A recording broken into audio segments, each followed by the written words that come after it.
C'est un peu le message qu'on va envoyer aujourd'hui. On veut améliorer nos conditions de travail. On veut aussi, évidemment, améliorer le service à l'élève parce qu'on travaille pour ça. C'est le message clairement qu'on va envoyer au gouvernement aujourd'hui. C'est un gouvernement qui a décidé de réduire de façon majeure les budgets en éducation, les budgets dans la santé et les services sociaux.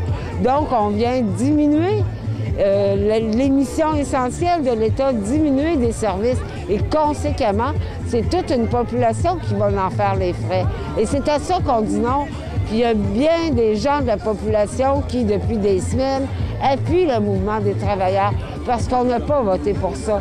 Jour après jour, à l'Assemblée nationale, je questionne le ministre de l'Éducation, je questionne le ministre Blais et je lui demande comment qu'on va faire au Québec pour que l'éducation soit une véritable priorité quand on veut augmenter le nombre d'élèves par classe, quand on laisse tomber nos élèves en difficulté, quand on coupe dans les postes de professionnels, les orthophonistes, les orthopédagogues, les psychoéducateurs, les techniciens en éducation spécialisée, et quand en plus on propose à nos enseignants de s'appauvrir dans les 2 prochaines années en leur offrant 0 en termes d'augmentation salariale, ça n'a juste pas de bon sens.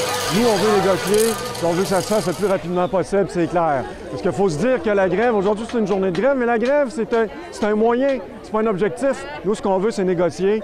Les gens sont vraiment mobilisés. Évidemment, on veut supporter notre équipe de négo à la table de négociation.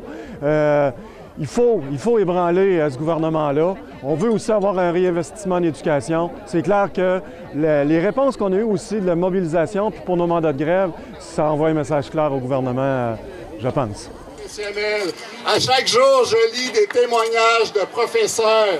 Je lis des témoignages d'enseignants qui m'écrivent pour me réexpliquer leur ras-le-bol, qui m'expliquent pour me dire qu'eux se battent pour une école publique de qualité parce qu'ils croient à l'enseignement, parce qu'ils croient à l'avenir de nos jeunes et parce qu'ils savent que l'éducation devrait être une priorité.